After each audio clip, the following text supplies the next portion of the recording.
I am a firm believer that creativity is an addiction. I talk with more creative people around the world every day. I'll bring it up. Some people will admit that it is. Other people will say, yeah, but it's a good thing, this creativity.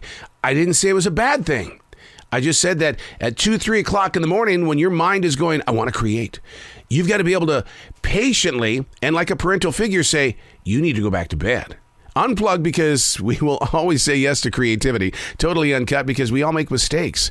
So turn it into a tool. This is Arroe Unplugged. I've got such filthy habits. Before we start recording, the first thing I do is I go to my smartphone to see if anybody has written to me. It takes me out of the mindset of being in the presence of now when I've got to take care of this filthy habit. Or I'll sit here and I'll look and find out how much warm water I've got to my left side. What's going on outside this window? Is there anything moving? Because I don't want something to grab my attention and take my attention off from the game. And it's like, wait a second, dude, you haven't even started what you were supposed to do and you're already gut checking everything. And so, but that's just who I am. They're filthy habits in the way of, okay, is everything in place? Everything look good? Smell good? My dog is behind me. My dog is always with me. No matter what step I take, she's always with me. I call her my Black Panther because she walks like a Black Panther. She's very, very protective of that guy that walks into a room and talks into this funky looking thing and he thinks he's talking with people. She likes that guy. Hey, it's Arroe. This is the Daily Mess, a chronological walkthrough in everyday world. I am a daily writer. I take things and I put thought into them. Too much thought sometimes? Probably.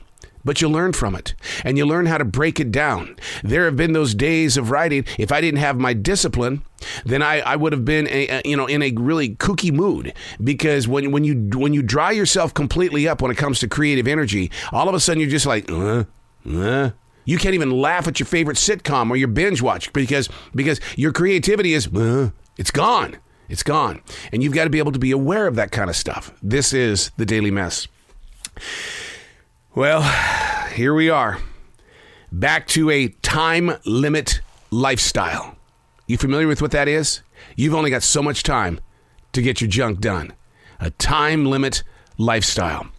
The blessed gift of just roaming around has been set aside, leading to a more disciplined, timed-out life. Well, it keeps me better focused, yet it drives me insane. I know the window. To get to it and through it isn't improv or shape-shifting or even ad-libbing. The day is planned out long before I get here.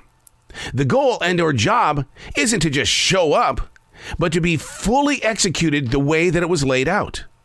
Let me explain. It's like being part of a live stage performance. I have my scripts. Don't wander off them. The mission must meet perfectly with yesterday's ambition. There's a reason why I show prep the day before. There are reasons why I fill my Google Calendar out weeks and months ahead of time. I know I can't roam. I'm not very good at just roaming. It's just not a comfortable place for me. And on these days where I didn't get to lay things out the way that I wanted to, I get lost. And when I get lost, that's when my emotions become tangled up. I wish you could see my daily prep for all my interviews today. I have 5 interviews. They're all going to take place within a 2.5-hour window, starting with Holly Robinson Peete. You familiar with her? Actress, now a book author. Renee Fleming, who is a opera singer. I mean, I've got all of these. Nick Quested, who's got a brand new show coming up, Hell of a Cruise. I mean, it's just, but look at the writing. It is so messy that as the performer, I'm going to be looking at this in the minutes ahead, and I'm going to be trying to figure out what went on during those moments of just being a roamer yesterday.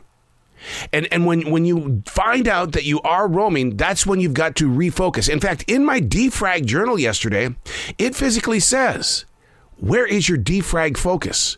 Where are you in this moment of now? Now, normally on a defrag journal day, I'll put in maybe 7 to 10 pages of writing. I only did 1 yesterday.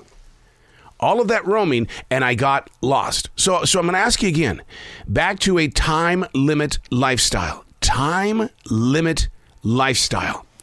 How do you run your life? And are you more focused when you only allow yourself so much time to get stuff done?